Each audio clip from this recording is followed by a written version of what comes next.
नमस्कार दोस्तों, स्वागत है आप लोगों का रोशन सा स्टडी पॉइंट पे। और आज की इस वीडियो में हम बात करने वाले हैं 12th क्लास हिस्ट्री का जो 10th चैप्टर है, जिसका नाम है उपनिवेशवाद और देहात। इस चैप्टर को हम समझने वाले हैं। तो दोस्तों, इस चैप्टर के ऊपर मैं आप लोगों को ऑलरेडी एक वीडियो प्रोवाइड करा चुका हूं। तो आप लोगों ने अगर वीडियो को नहीं देखा है तो उस वीडियो को आप लोग एक बार जरूर देख ले। वीडियो का लिंक आपको डिस्क्रिप्शन बॉक्स में मिल जाएगा। तो फर्स्ट पार्ट की वीडियो में मैंने आप लोगों को कुछ इंपॉर्टेंट टॉपिक समझा दिया था, जिसमें मैंने सबसे पहले आप लोगों को उपनिवेशवाद का अर्थ बताया था। उसके बाद मैंने आप लोगों को बताया था कि बंगाल में जो ब्रिटिश ईस्ट इंडिया कंपनी ने जो इस्तमरारी बंदोबस्त लागू किया था, टैक्स एकत्रित करने की जो ये व्यवस्था थी, उसकी क्या प्रमुख विशेषता थी। उसके बाद मैंने आपको समझाया था कि इस्तमरारी बंदोबस्त लागू होने के बाद जमींदार राजस्व की रकम अदा करने में क्यों चूक जाया करते थे। और आखिर में मैंने आपको बताया था कि ईस्ट इंडिया कंपनी ने जमींदारों की शक्ति को सीमित करने के लिए कौन कौन से कदम उठाए थे। तो ये मुख्य टॉपिक थे जो कि आपको फर्स्ट पार्ट की वीडियो में समझाया गया था। तो आज हम सेकंड पार्ट की वीडियो की बात कर रहे हैं, जिसमें भी आपको कुछ बहुत ही ज़्यादा इंपॉर्टेंट टॉपिक समझाया जाएगा और बहुत सरल भाषा में आपको समझाया जाएगा। तो वीडियो को एंड तक देखिए, और चैनल को अभी तक आप लोगों ने सब्सक्राइब नहीं किया तो सब्सक्राइब करके बेल आइकन को प्रेस कर दे, ताकि मेरे चैनल पर आने वाली सभी वीडियो का नोटिफिकेशन सबसे पहले आप तक पहुंचे। इसके अलावा टेलीग्राम को जरूर ज्वाइन कर ले, क्योंकि यहाँ पे आपको सभी चैप्टर के नोट्स प्रोवाइड कराए जाएंगे। तो आज की इस वीडियो में हम टॉपिक की बात करने वाले हैं, जिसमें सबसे पहले हम समझेंगे जोतदारों का उदय, जिसमें हम बात करेंगे ग्रामीण बंगाल में जो जोतदार एक मतलब किसान वर्ग, एक धनी किसानों का वर्ग उभर के सामने आया था, उसकी क्या प्रमुख विशेषताएं थी और जोतदार जमींदारों से किस तरीके से ज़्यादा पावरफुल हुआ करते थे। उसके बाद मैं आपको समझाऊंगा कि ये जो जमींदार थे, जब जमींदार की ज़मीन को अब नीलाम किया जाता था, तो जमींदार अपनी ज़मीन को नीलामी से बचाने के लिए कौन कौन से तरीके अपनाया करते थे। उसके बाद मैं आप लोगों को 5वीं रिपोर्ट के बारे में पूरी जानकारी दूंगा। 5वीं रिपोर्ट आपकी चैप्टर का सबसे इंपॉर्टेंट टॉपिक रहेगा। तो ये 3 टॉपिक आज की इस वीडियो में हम समझने वाले हैं। तो चलिए दोस्तों, आगे हम इस वीडियो को कंटिन्यू करते हैं। दोस्तों, सबसे पहले हम बात करते हैं कि ये जो जोतदार है, ये इतने ज़्यादा ताकतवर थे कैसे। ग्रामीण बंगाल में कई बार ये देखा गया कि ये जमींदारों से भी ज़्यादा पावरफुल हुआ करते थे भाई लोग। आपको पता है कि ग्रामीण समाज में, मुगल ग्रामीण समाज में, या जब ईस्ट इंडिया कंपनी का जब शासन कायम हुआ था, तो जमींदार ज़्यादा पावरफुल हुआ करते थे। लेकिन कई बार ये देखने को मिला कि भाई जोतदार इनसे कहीं ज़्यादा आगे 18वीं 19वीं सदी आते आते तक जमींदारों से ज़्यादा पावरफुल ये जोतदार हो गए थे। तो सबसे पहले हम बात करते हैं कि ये जोतदार है कौन। देखो, बंगाल में धनी किसानों का एक वर्ग था, ठीक है, धनी किसानों का एक वर्ग था, जिनको हम क्या कहते हैं, जोतदार कहते हैं। अब जोतदारों ने क्या किया, 19वीं सदी आते आते तक जमीन के बहुत बड़े हिस्से को खरीदना शुरू कर दिया। अब इतने ज़्यादा जमीन खरीद लिए कि कई बार इनके पास जमीन जो थी वो 1000 एकड़ से भी ज़्यादा हुआ करते थे। इससे आप अनुमान लगा सकते हैं कि कितने ज़्यादा पावरफुल रहे होंगे। इसके अलावा स्थानीय व्यापार, जो भी छोटे लेवल के जितने भी व्यापार थे, और साहूकार के जो कारोबार थे, साहूकार आप समझते होंगे जो भी पैसे उधार लेते हैं लोगों को, है ना, साहूकार होते हैं वो। साहूकार के जो कारोबार थे उस पर भी इन्होंने क्या कर लिया, नियंत्रण स्थापित कर लिया। तो इससे भी मुनाफा कमाते थे। इसके अलावा ये खेती खुद नहीं करते थे, जो जोतदार थे खेती खुद नहीं करते थे, बल्कि अपने खेतों को बटाईदारों को सौंप दिया करते थे। बटाईदार बेचारे खुद मेहनत करते थे, खुद अपने हल चलाते थे, हल लेकर आते थे, हल चलाते थे, पैदावारी करते थे, उपज मतलब उगाते थे। लेकिन उपज के बाद क्या होता था, आधा भाग किसको दे जाते थे, जोतदारों को दे जाते थे, क्योंकि वो बटाईदार थे, है ना, बटाई पे खेती किया करते थे। तो आधा भाग जोतदारों को मिल जाता था और आधा भाग किसान अपने पास रखता था। तो इससे भी उनको मुनाफा हो जाता था, ठीक है। इसके अलावा कई बार ये देखा गया कि मतलब जो जोतदार थे वो ग्रामीण समाज में जमींदारों से ज़्यादा पावरफुल हो जाया करते थे। जैसे कि आपको पता है कि जो जमींदार है वो कहाँ रहते थे, शहरों में रहा करते थे, है ना, नगरों में रहते थे। लेकिन जोतदार गांव में रहते थे, और इसका फायदा भाई इन लोग ये खूब उठाते थे। मतलब एक तो भाई गांव में रह रहे, गांव वालों पे इनका नियंत्रण होता था। गांव के लोगों को जानते हैं, गांव के लोगों से जान पहचान इनकी है। तो गांव जो गरीब ग्रामवासी है उस पर पूरी तरीके से नियंत्रण कौन रखता था, जोतदार रखते थे, है ना। और इसके अलावा कई बार जब जमींदार गांव के लगान को बढ़ाता था, गांव के टैक्स को बढ़ाने की कोशिश करता था, तो उस समय जोतदार क्या करते थे, इसका विरोध करते थे और बहुत सारे किसानों को अपने पक्ष में कर लेते थे, है ना। किसान किसका सपोर्ट करेंगे भाई, जोतदारों का, क्योंकि जोतदार गांव में ही रहते हैं।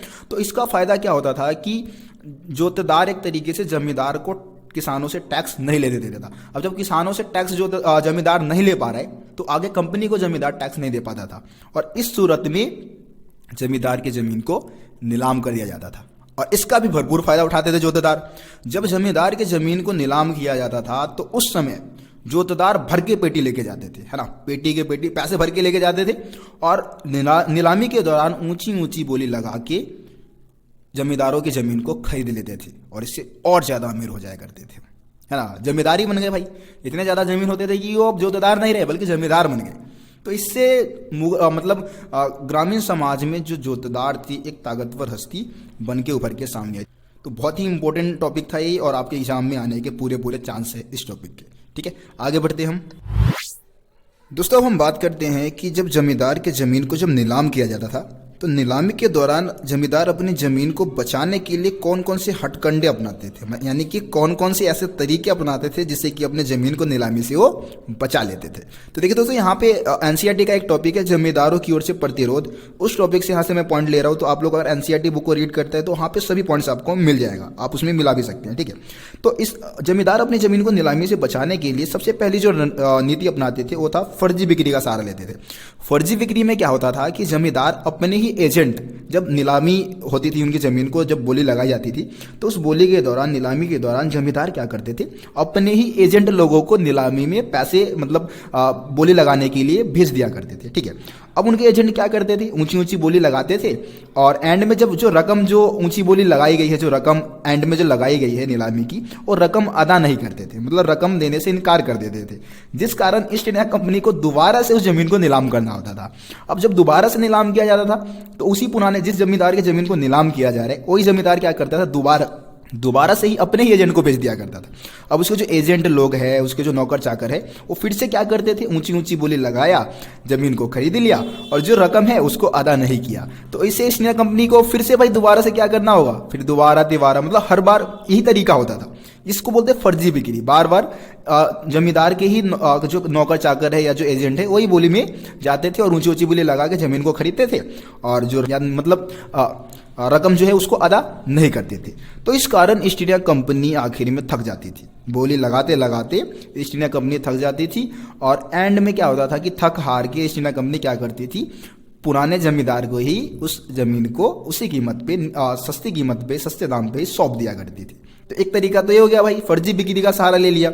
दूसरा, महिलाओं के नाम संपत्ति करना स्टार्ट कर दिया। अब भाई अंग्रेजों ने, ईस्ट इंडिया कंपनी ने एक कानून बना रखा था कि अगर कोई भी जमीन, कोई भी संपदा महिलाओं के नाम पर होगा ना तो उसको वो नहीं जब्त कर सकते हैं, उसको नीलाम नहीं कर सकते हैं। जमींदारों ने इसका खुल के फायदा उठाया। जमींदारों ने क्या किया, अपने जो भी घर में महिलाएं थी, उनकी बेटी है, बहू है, माँ है, उनके नामों पे, अपने महिलाओं के नाम पे जमीन को करना शुरू कर दिया, जिससे कि उनकी जमीनें बच गई। अब उसको ईस्ट इंडिया कंपनी जब्त नहीं कर सकती थी। तीसरा पॉइंट बता सकते हैं, लठियालों का उपयोग करते थे। भाई आपको पता है, जैसे इस समय सलमान खान अपने आगे पीछे बॉडीगार्ड को लेके घूमता है, आपको पता है ना, उसके बहुत सारे बॉडीगार्ड है उसकी सुरक्षा के लिए। उसी तरीके से क्या होता था, पुराने समय में जमींदार भी अपनी सुरक्षा के लिए भाई क्या रखते थे, लठियाल यानी कि जो लाठी चलाते थे, लाठी से मार मार के सबको अधमरा कर देते थे। ठीक है ना, तो जमींदार अपने पास रखते थे लठियाल। अब लठियाल क्या करते थे, कोई नया जमींदार मान लो जमीन को खरीद भी लिया तो पुराने जमींदार के जो लठियाल थे वो नए जमींदार के को इतना ज़्यादा लाठियों से मार मार के अधमरा करके उसको गांव से भगा देते थे। अब बहुत सारे बच्चे सवाल पूछ रहे होंगे कि सर जो नया जमींदार है जिसने ज़मीन को खरीदी है उसके पास भी तो लठियाल होते होंगे। तो यार देखो, गांव किसका है, पुराने जमींदार का, चलेगी किसकी, पुराने जमींदार की। जाहिर सी बात है, आप किसी इलाके में जाओगे, वहाँ पे आप नए हो तो आपकी थोड़ी नहीं चलेगी। तो भाई पुराने जमींदार के लठियाल उसको मार मार के अधमरा करके गांव से भगा देते थे। एक तरीका ये हो गया। चौथा तरीका आप बता सकते हो, किसानों का पुराने जमींदार के साथ जुड़ाव होता था। जो किसान थे अपने जमींदार को अन्नदाता मानते थे, उनको ऐसा लगता था कि भाई इसी जमींदार के ज़मीन पे वो खेती कर रहे हैं और वो वही उनके क्या है, अन्नदाता है, भगवान है। अब कोई नया जमींदार जब आता था, ज़मीन खरीद लेता था नीलामी के दौरान, तो किसान उसके ज़मीन पे खेती ही नहीं करते थे, क्योंकि किसानों का पुराने जमींदार के साथ जुड़ाव होता था। और ये भी एक तरीका था जिससे कि कि जब खेती ही नहीं करेंगे किसान, तो जमींदार जो ज़मीन खरीदा है नया जमींदार, वो उस खेत का क्या करेगा, है ना। तो सूरत में भी वो भाई अपना ज़मीन को छोड़ के चला जाता था। तो इस तरीके से क्या था कि ये ज़मीनें जो थी वो पुराने जमींदार के पास ही रहता था। और ये ऐसे तरीके थे जिससे कि जमींदार अपने ज़मीन को नीलाम होने से बचा लेता था। तो मैं उम्मीद करता हूं आपको ये टॉपिक भी समझ में आ गया होगा। दोस्तों, अब हम पांचवी रिपोर्ट की बात करते हैं। पांचवी रिपोर्ट था क्या और इसको लिखने का मेन उद्देश्य क्या था। तो जब से भारत में ईस्ट इंडिया कंपनी ने अपना शासन कायम किया था तब से उसके ऊपर बारीकी से नजर रखा जाता था, उसके क्रियाकलाप पे बारीकी से नजर रखा जाता था और हर साल एक रिपोर्ट तैयार किया जाता था। ठीक है, उसमें ईस्ट इंडिया कंपनी के क्रियाकलाप और उसके प्रशासन के बारे में जानकारी दी जाती थी। तो पांचवी रिपोर्ट भी उन रिपोर्टों में से पांचवी थी जो कि ईस्ट इंडिया कंपनी के क्रियाकलाप और उसके प्रशासन व्यवस्था को लेकर तैयार की गई थी कि भाई किस तरीके से ईस्ट इंडिया कंपनी भारत में अपनी प्रशासन व्यवस्था को चलाती है और किस तरीके से उसका क्रियाकलाप यहाँ पे चलता है। तो इस चीज़ पे नजर रखने के लिए ये रिपोर्ट तैयार की गई थी। पांचवी रिपोर्ट को 1813 में ब्रिटेन के संसद में पेश किया गया था और ये कुल मिला के 1002 पृष्ठों पर लिखी गई थी। और जब इसको ब्रिटेन के संसद में पेश किया गया तो काफ़ी ज़्यादा गंभीर वाद विवाद का कारण भी बना था पांचवी रिपोर्ट। अब हमें समझते हैं कि यार इस पांचवी रिपोर्ट को लिखा क्यों गया था, लिखने का मेन पर्पस क्या था। तो सबसे मेन कारण तो भाई यही था, सबसे मेन उद्देश्य तो ये था कि ईस्ट इंडिया कंपनी के क्रियाकलाप और उसके प्रशासन पे नजर रखने के लिए पांचवी रिपोर्ट तैयार की गई थी। इसके अलावा पांचवी रिपोर्ट को तैयार करने का दूसरा मेन कारण था कि भारत के साथ और चाइना के साथ व्यापार में जो ईस्ट इंडिया कंपनी को एक अधिकार दिया गया था, मतलब कि सिर्फ ईस्ट इंडिया कंपनी ही भारत और चाइना के साथ व्यापार कर सकती थी, इंग्लैंड की और कंपनियां व्यापार नहीं कर सकती थी। तो पांचवी रिपोर्ट को लिखने का मेन उद्देश्य था कि और भी कंपनियों को भारत के साथ व्यापार करने का अधिकार दिया जाए और जो ईस्ट इंडिया कंपनी की जो एकाधिकार है भारत और चाइना के साथ व्यापार में उसको खत्म किया जाए। तीसरा पॉइंट आप बता सकते हैं कि ईस्ट इंडिया कंपनी का जो भी व्यापार भारत के साथ हो रहा है उस व्यापार से सिर्फ ईस्ट इंडिया कंपनी के अधिकारियों को फायदा ना हो, बल्कि ब्रिटेन में जितने भी आम नागरिक हैं, ब्रिटेन के आम नागरिकों को भी भारत और चाइना के साथ हो रहे व्यापार में फायदा मिले। तो इन कारणों से पांचवी रिपोर्ट को तैयार किया गया था और पांचवी रिपोर्ट ब्रिटेन के संसद में जब 1813 में पेश किया गया तो ये गंभीर वाद विवाद का कारण भी बना था। तो ये आपको पांचवी रिपोर्ट में सारी जानकारी आपको देनी है। सो गाइस, इस वीडियो में आपको जो टॉपिक समझाने थे मैंने समझा दिया है, बाकी आगे की जो टॉपिक है वो आपको नेक्स्ट वीडियो में समझाया जाएगा।